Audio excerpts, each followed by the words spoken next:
G'day guys, Ben here and welcome to another episode of the Pumped on Property Show. I've got to say I'm super excited for today's episode where I sit down with 26-year-old Charlotte where we talk about how she bought 2 properties, started a successful business and did all of this before her 26th birthday.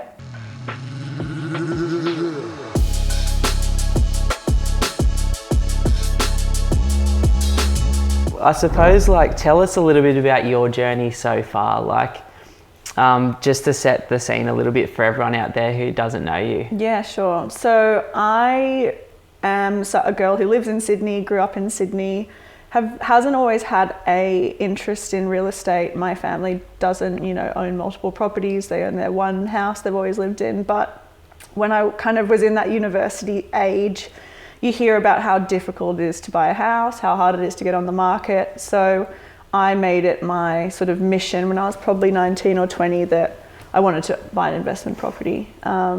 Which is really early, right? Yeah, I think so. I mean, I was fortunate I was living at home, I could save money, but I did also work ridiculous hours whilst being at uni because I had that goal in mind. But for me it was, I was at uni, I wasn't studying medicine, I wasn't studying anything that really took up that much time. So I knew I could work 60-hour weeks. I could work early mornings, work late nights, study in the middle, still go out, here and there. Where was that drive coming from for you? Was it because you were so clear on the goal of owning a property, or was it just that's the way you're wired and you've always outworked everyone? I mean, when I was 15, I was babysitting every afternoon, every evening in between school. And when I was 16, I actually went and lived in Italy for 7 months. Wow. So did an exchange over there. But again, before I went, I said I wanted to have $5,000 in the bank just so that I can go and enjoy it while I'm over there. So yeah, I babysat for cash, $15 an hour. But was making really good money because I was working so often. $15 an hour is not too bad at 15. No, exactly. Cash in hand. Kids go to sleep and then you just do your homework or watch telly and eat all their food. So it's I recommend that job to everyone. So what was it about owning a property? Where did that goal originally come from and why was that important to you at such a young age? I think it was definitely the idea that if you have cash in the bank, that's great. But if you own an asset or have something that's a bit more tangible, then, nowadays money's just some numbers on a screen. It's nothing that's really there. I think having a tangible asset to me was really appealing, an appreciating asset as well. Yeah. I wasn't interested in spending, $80,000 on a nice car that would go down in value or that I would be having to pay repairs on. So I think for me it was viewing it as an investment, which it is. And I think that for almost everything I was spending my money on sort of at that 18, 19-year-old, my brain started to shift. And it was if I'm earning money, it needs to be doing something worthwhile or doing something that is sort of high value and has good return. Love that. But also if I'm spending money, I still went on holidays, I still bought clothes, I still went out for dinners. I wasn't, at home just crying myself to sleep trying to save money. Yeah. But it was, if I was spending money, it had to be worthwhile. It had to be an experience. It had to, experiences going on holiday, great return on investment because you've got memories. I love that. But there's a fine line between going out and partying from Thursday to Sunday, feeling like shit because of that, and then having no money. And I think for me, I see a lot of people fall into that trap where they might be earning great money, more than me, but they have nothing to show for it. And that to me is terrifying, truly terrifying, because money is not everything, but it's that security at the end. If you don't have money in your super, you don't have something to fall back on, you don't have a retirement plan, life isn't going to be that great when you hit that age. I was listening to Kanye at the airport and there's this one line in one of his songs and he's like, having money is not everything, but not having it is. Correct. And it's I've come from a place where my parents did everything they possibly could for me, but I've had to, same as yourself, start from scratch. For sure. Figure it out savings wise and go and invest it. And I think it's made me appreciate things a lot more. Agreed. I'm glad my parents didn't buy me a car. I'm glad they didn't, you know, I said, oh, where's my allowance? And they give it to me. Even from 15, that's when I stopped getting my $5 a week or whatever, you know, and that's when I was like, cool, I'm going to go and get a job and earn way, way more. And I think that's the gratification that you actually, if you work hard for something, you've had a really hard 3, 6, 12 months, and then everything falls into place. There's no better feeling. So if that's years on years on years of sacrifice or saving or making tough decisions and failing, maybe, you know, taking risks that don't pay off, it does work out in the end if you're, you know, even if it is 2 steps forward, 1 step back. I love that. So how old were you when you finished uni, and then how old were you when you bought your first property with us? So I think I was 22 when I finished uni, went into a grad role sort of in the finance sector, but not working in finance. So pretty low paying entry level job. So I was 22 and I bought my first property and I was 23. Yeah. So this is one thing that I wanted to talk on. I went to a grad program too. My grad program was with IBM, 55 grand a year, and like halfway through the year they stepped it up to 65, and I was like, yes. It is like it was that, a huge though. deal. Yeah. Like I think your program started at below 50 that as well. wasn't even a program. That was just like an administrator job. Okay. So I was a lowly administrator. That was my title. Not lowly, but administrator. And I think, it was 47K a year. And so you saved your deposit. Well, it is great when you're working at uni and you're like, well, I was doing tables and stuff. And so I was able to go buy 2 properties on that salary. You did buy your first one on that salary too. I mean, a lot of my savings that actually went into the deposit for the first place was from my uni jobs. So I was like working as a pool lifeguard, would work sometimes 5 till 1 and then 2 till 8. Okay. And the hourly rate was really good. Yeah. But that's why I was willing to do it. If I was earning $17 an hour, I wouldn't have done those long hours. I wouldn't have sort of dedicated that much time. But because I knew I was in a pretty good position to milk that job and work hard and whatever, it was worthwhile. I love that. And so, you know, how did you go about figuring out that first step into property? Because you did a whole lot of things that most people your age don't. You didn't invest where you live. You didn't necessarily take the advice of everybody around you. No. And you also paid a professional, which most people think they can do it themselves. Like, what was that all about? So, I mean, the reason I didn't buy near where I lived is I couldn't afford it. Okay. And I mean, Sydney's a bit expensive. Correct. And I have a really great mortgage broker who's now become, you know, a friend, like almost an auntie type figure. Yeah. We sat down and she explained a lot of the mortgage side of the process to me. That was before I'd even been introduced to you guys.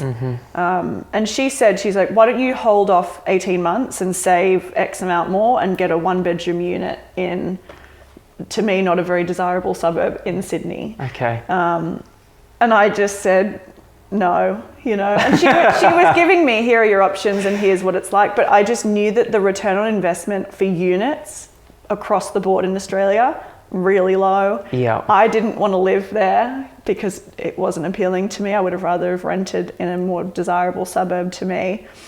And I just thought I would rather have a house, something that is mine. There's no strata. I can do works to it that I want. It's, you know, freestanding. And I think to me, it's more of an achievement. You know, when I had that house that I first bought that you guys found on realestate.com and I'd share it to a friend and say, this is what I bought. It was like, oh my God, like that's a house, you know, it's a house. Yeah. So it was a combination of things, but I think it was looking at, okay, the annual return on a unit is negative 0.3%. Across Australia, and then houses specifically in that Brisbane area were at that point like 12% per annum. I don't know what they are now because I don't follow it as much. 3,000. No. Yeah. Well, my I think this places year were. so far 16% year to date, Yeah. so it's doing well. Well, that first place the second place that I bought, which was a year ago, let's say, has gone up. Yeah, I think 40% Yeah. in 12 months. We have a strategy of like looking at the 10-year growth rates, Yes, which we've talked yeah. about with you, and I'm like, I can't say it to people online, but I can say it to someone that I've worked with, which is like, that is as pretty much as close as you can get to like figuring out what's going to happen next. Correct, and like yeah. you listened and bought the suburb that had underachieved relative Yes, to its history, yeah. which was cool. I didn't want to buy, and I think that's my view now with investment properties, is that I don't get emotionally attached to the house, to the suburb, to you know, what's going on in that suburb per se. I'm not thinking, oh, well, I wouldn't like that kitchen, or, you know, oh, I don't like the color of that thing, or I don't want a brick house, I want a weatherboard house, because it's purely an investment, you know, like it is a bit clinical, but if you want it to be successful, you have to take all emotion out of it. You're not looking at the stock market and thinking, oh, that CEO has a terrible haircut, I don't think I'm going to invest in their company, you know. And that to me is the same as saying, oh, I don't like that outdoor patio. It's like, it doesn't matter what you like, it's what will get you the most amount of money back. I love that. So like my first question in relation to all of that stuff was, after so many years of sacrificing and working towards, because you did do the hard yards to get that first one in particular, like what did it feel like buying it? Did you think someone was going to walk out and high five you like I did, but no one actually ended up doing it? Or what was that feeling like of accomplishment? Honestly, and you might want to cut this, but when I bought the first place, it was COVID lockdown. I was living at home. Sam, zoom in on this bit. Yeah. It was the dead of winter, you know, cold winter's night. I'm sitting at home, single, had probably, you know, just broken up with some boyfriend, sitting at home in my room. And I just see, like, you know, all the money go out of the bank account. And then my mortgage broker messages me, it's done. And that was it. That was literally it. And maybe you guys called me the next day and you're like, yeah, it's all, you know, and blah, blah. But it felt like nothing. I remember talking to you and you're like, I felt like it should have felt like more, but I'm just kind of like relieved that this process is almost over a little bit as well. I mean, I enjoyed the process, to be honest. I liked and I guess the way that you guys worked is similar to how I like to work in my own job, is that if you know that someone's got to complete 50 things or 50 documents, you don't say, here are your 50 docs. Off you go. It's chipping away, it's staggering it.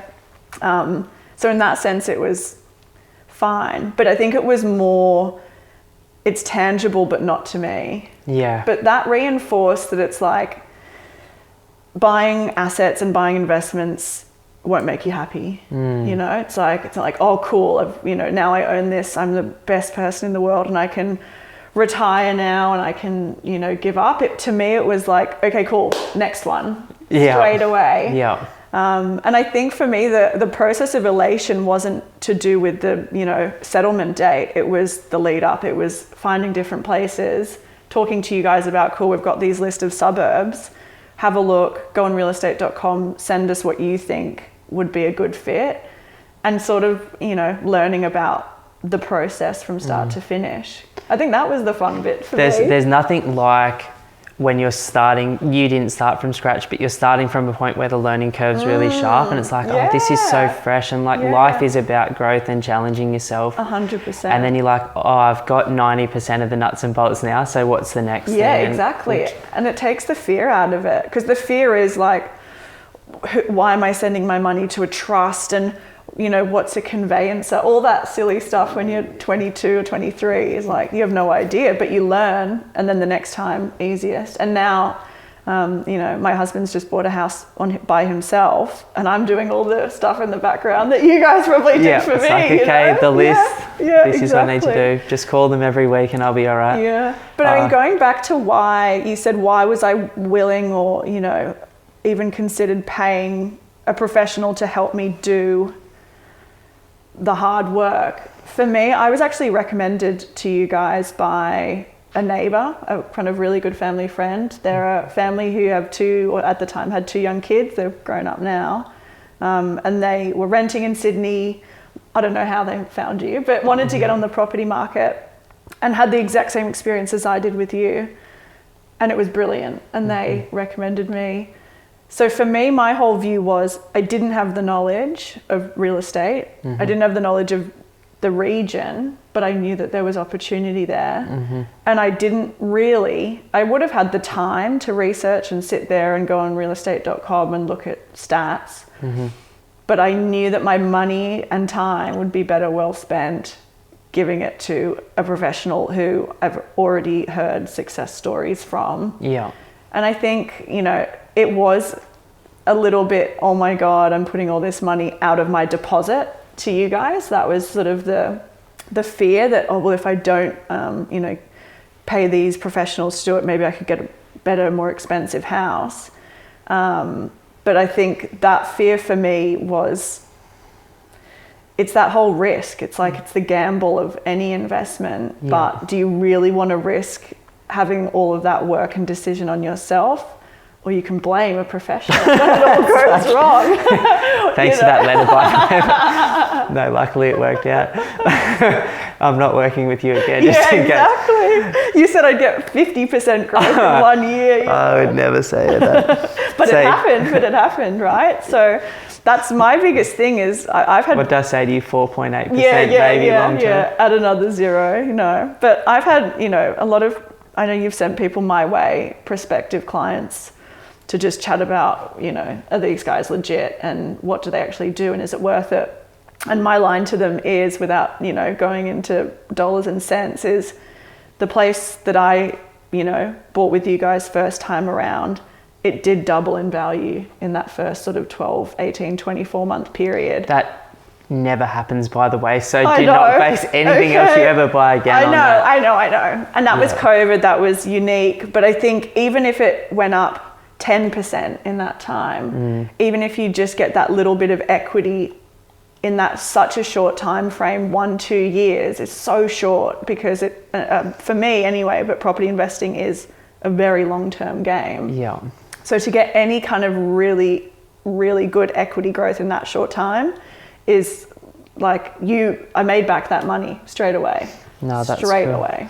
So moving on to like the real stuff that I wanted to talk about, like I appreciate that just then, but like what advice would you have for, younger girls like yourself that are starting out? Because you look online, like property is a super masculine, male dominated industry, and it's also not the most common thing for young girls to go and do. Like most people I know your age are like hitting up Europe. They're just, as you said, like blowing it every weekend, Thursday to Sunday. They're trying to keep up with people around them that have got 20 years of earning capacity on them, and it's tough and like full on. So I mean, I think my advice would be, and it's from my own experience, is start early. And that is a bit of a like cliche, and your parents will say, oh, start saving, blah blah, stop going out. But the earlier you start, the more money you'll have, and it is as simple as that.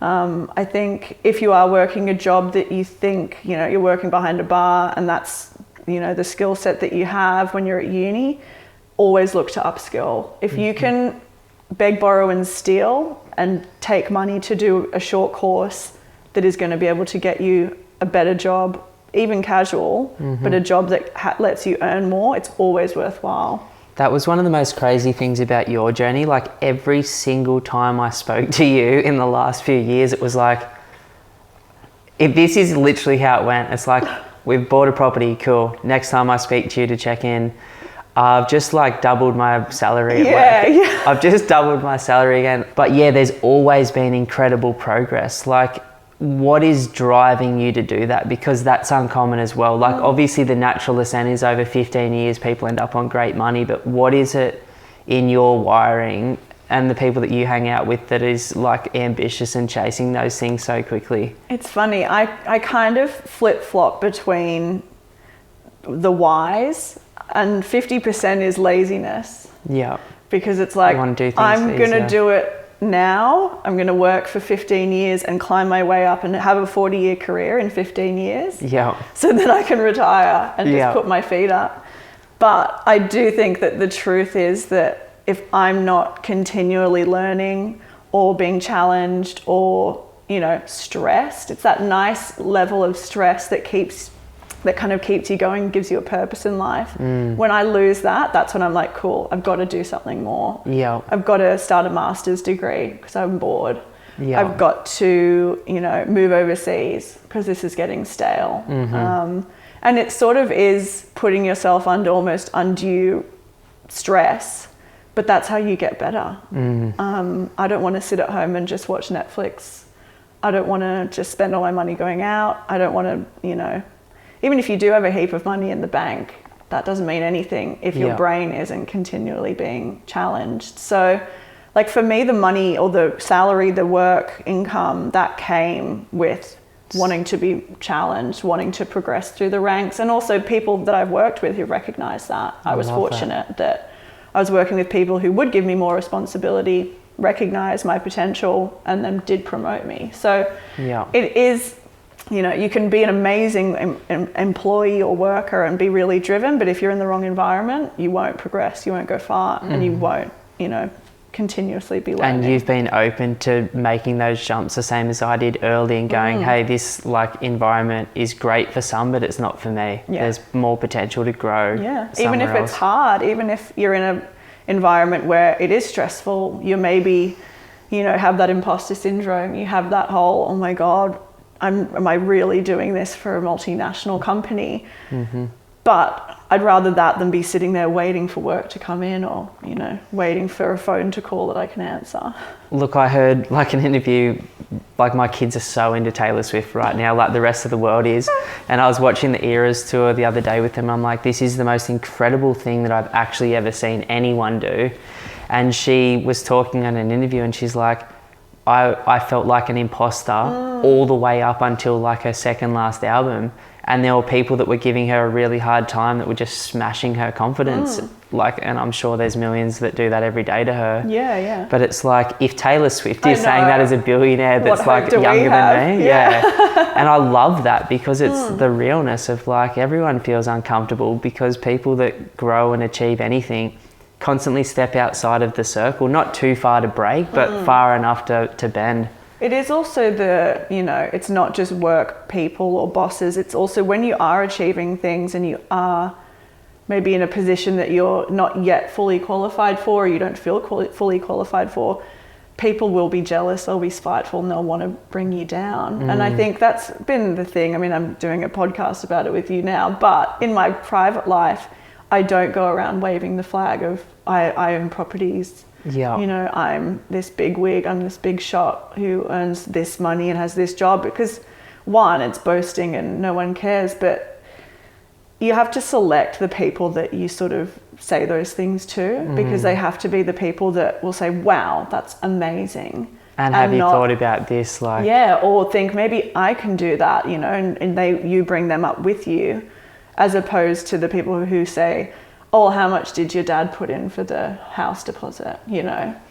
Exactly. 100%. So I think that's the double edge of success, is that sometimes people will bring you down, and even those who you think your mates will sort of say, oh, why would you do that? Why would you? You're not even going to live in that house, and oh, don't you know that return up there's, you know, rent up there's crap and all that kind of stuff. But have you noticed like that as you've grown into yourself without sharing all that information that obviously we're not going to talk about here, but you don't talk about with a lot of those people, like has your circle changed at all a little bit, or have you maintained a lot of those relationships but you're selective about what you share with different people? To be fair, all of my really close kind of girlfriends, I've known them since I was about 11 years old. Okay, so they're ride or die for life anyway. Yeah. And they are all the type that I can be open and honest about with all this stuff. But it's those kind of, you know, new friends you pick up along the way, friends of friends, that you just know you can't fully open yourself up to. And maybe in every aspect as well, not just talking about financials and goals in life and futures, but I'm fortunate that I have never had to sort of cut anyone off who hasn't been along for the ride, which is lucky. And that's the thing, like for me, investing in property, it's not a big part of my personality, but it is a big part of my life and why I am the way I am, why I can do things that I do and take risks in other parts of my life, because I have that security to fall back on. So if you're not, you don't have to, you know, be along for the ride and, you know, be asking me about it all the time. But if you can't just say, wow, that's amazing, then I'm not bothered, you know? You know, one of the best things about my wife, Lise, is like she unconditionally has my back. Yeah. And I realized that I needed, because I've had fire before, and fire is just like a lot. Yes, yeah. And she's just with me. Like, she's like, you had a hard day. I don't really like go home and vent on stuff, but she's like, I've got you. Like, I feel protected. I feel safe. And it's always like, yeah, I believe in you. Yeah, exactly. Like when I'm not believing in myself, which for any high performer, for anyone that's outside their box so consistently, like it's you against you all the time. No, it's similar with Andrew. He'll come home, and we're lucky in that we've worked in and kind of still do in the same industry. So there is that relatability of why he's stressed, you know. You get it. But he'll come home and, sometimes just needs to talk words, you know, just say things for him to figure it out in his own head. And I'm sure I'm the same, but I'm not aware that I'm even doing it. But sometimes you do just need to say, so if I do this and I do this and I do this, I'll reach this. And the other person hasn't said a word. Yeah. And you go, thanks so much for that. That was great chat. And now I've got it all figured out, you know, but it's all in your own brain to actually do. So, you know, if you were thinking about like everything working out beautifully and it not being taken away from you, like what would the dream look like for you over 5 to the next 30 years? Like what would life be like for you if it was the best version of yourself expressing itself? Yeah, I mean, I think for me, you know, I've always been a 5-year planner. I think anything further than that it's pretty unknown, right? Idle, yeah. I think for me, my next 5 years is, you know, start a family, which for me has always been something that I've wanted to do from, you know, a young age, but have never wanted to start a family without that financial security. So for me, it's start a family. I know that Andrew and we want to get like a big pocket of land, a big acreage, sort of live out in the sticks a little bit. Somewhere in Sydney? So yeah, probably like an hour and a half, Central Coast, sort of, you know, close enough that you can drive in if you have to. But there's, you know, we're not going to buy an acreage in Sydney. We're not that loaded. I don't think it exists. So yeah, just get a big piece of land, you know, a pool. It'd be the house that everyone comes up to for the weekend. And I think just for us, we're in a place where, or for me anyway, I'm in a place where I'm not necessarily needing to get that next investment, get that next sort of money maker. I think because I've laid the foundations, you know, and I've got, in my view, a good debt to income ratio that for now it's like it's steady. I'm in the stage of almost bliss where it's, you know, it's not tumultuous. It's not striving and fighting and clawing for the next thing. It's like, cool, let's actually enjoy what we've got for the moment. How does that feel after like being in the striving mode for a long time? Because it's a beautiful spot to be as well. It's good. It's day to day though. Some days it's really good and I'm like, sweet, and we're so great. And then other days I'm like, I need to be earning double and I need to be, you know, going out and doing another course. I need to be meeting with clients. I need to buy another house. I need to do all this. But it is that, I think, internal thing of there's always got to be a next. But I think for me, my brain's shifting from next of money, next of work, next of, you know, these sort of real, I don't know, almost impersonal things to next, you know, I want to have everyone up to our house at Shoal Bay for a week and I want to organise Christmas there. I want to be doing, you know, put a pool in there and make that space that we inhabit really, really nice. Love that. So it is that shift away from like dollars and cents, and it's almost like, it sounds gendered, but that masculine thing of career and you've got to do this and you've got to up, to I want to make a home and make a nice environment, you know. I love that. It's so measurable, those other things too. Like it's easy to measure career, money, investments, but happiness it isn't, because it's like... Yeah, I love that you're making that transition. It's beautiful. And I think having as you said, laying a foundation and getting financial peace, and then obviously meeting a partner who's super supportive in Andrew in terms of he's already set himself up with those things, and he's coming into this at the same timing and phase of life as you. That's beautiful. And it sounds amazing, this pad that you've just picked up, by the way, as well. So what do you think, or what would you say are the most important lessons that you've learned along this journey to this point that you can like pass on to other young people, young girls out there that are sort of trying to do the same thing and follow in your footsteps? Yeah, I think a big one is you don't need to be comparing yourself to the progress of others. And I think so often the progress of others is false, or it's amplified, you know.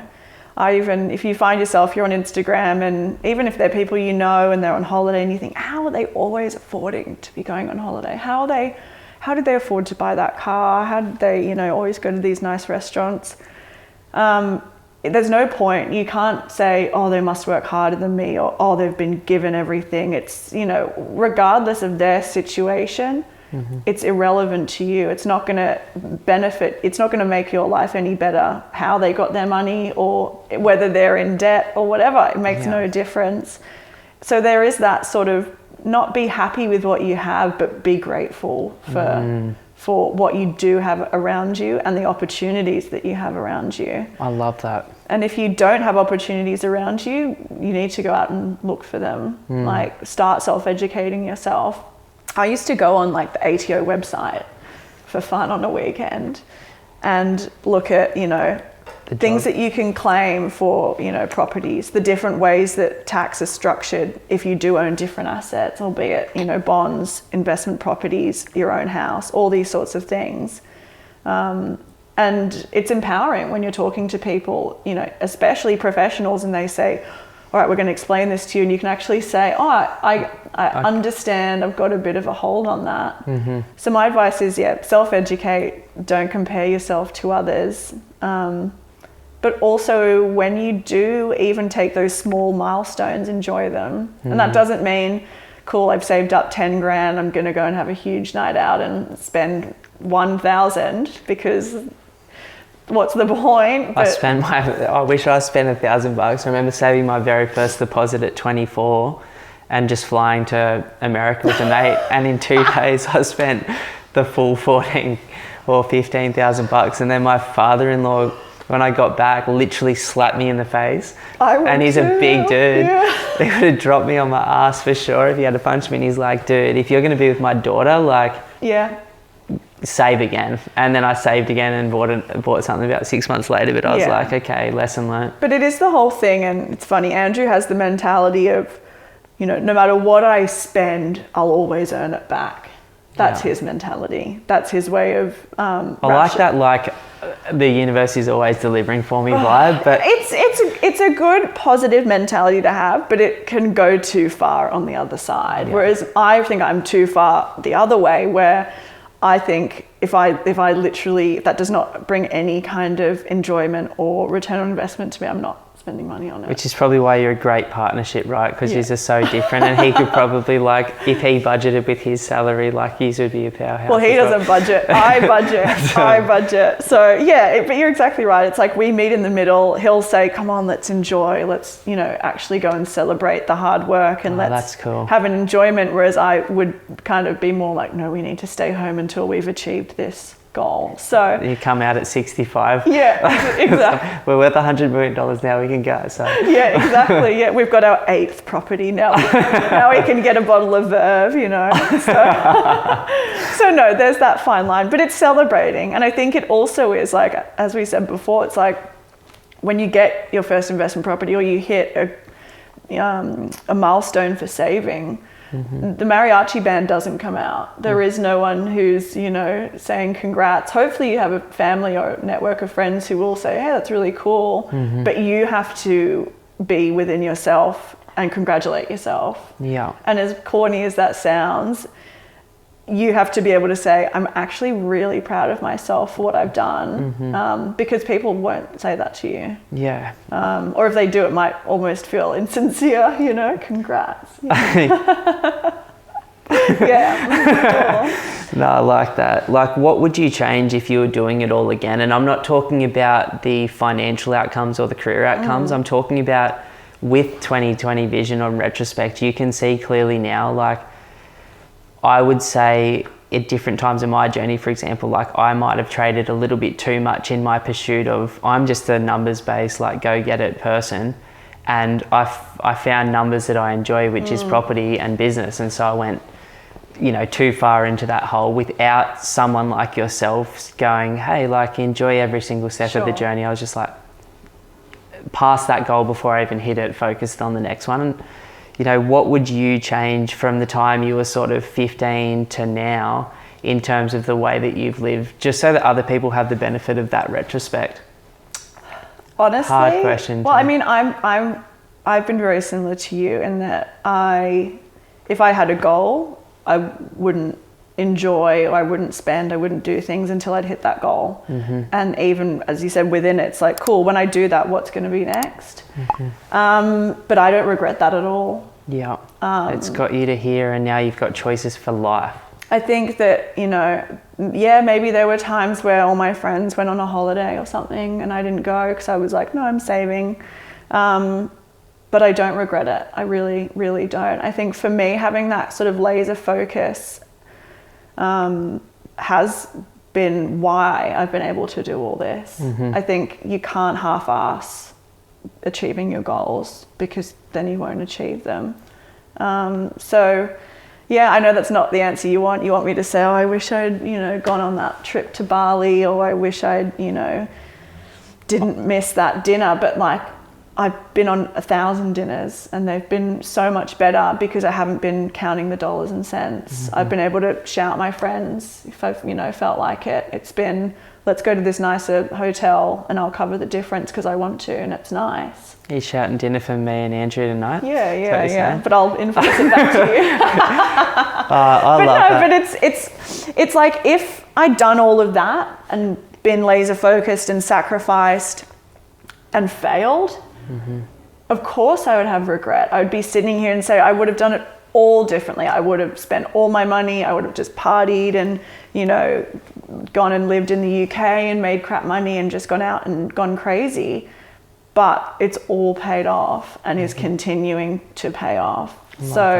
Yeah, no regrets, as they say. Yeah, well, I just wanted to say it's been absolutely epic to get to know you, and you are an absolute baller, and I wish I could invest like 10% in you because I feel like just watching you and your husband, this is the start. And I said this to you the first time I met you, like you're going to go so many places, and I hope you just don't stop smiling and you keep helping people along the way and keep remembering our little team over there at Pumped on Property as well. But no, I'm so grateful for today, and I know you've inspired me, and I know you'll have inspired a lot of other people as well. No, it's been great. I think you guys have become my kind of Queensland family up there, and you've made this journey that hasn't even finished easy. That's how it's felt. It's like a seamless, cool, I own 2 properties now, and now what, No, I'm so grateful. Like, thanks for coming on today, and yeah, cheers for putting yourself out there. Yeah, thanks. If you're thinking about buying an investment property in the next 3 to 6 months, then the team and I at Pumped on Property would love to offer you a one-on-one strategy session. To book the session, all you have to do is go to www.pumpedonproperty.com and click that free strategy session button. Now, in the session, we'll talk about exactly where you are right now,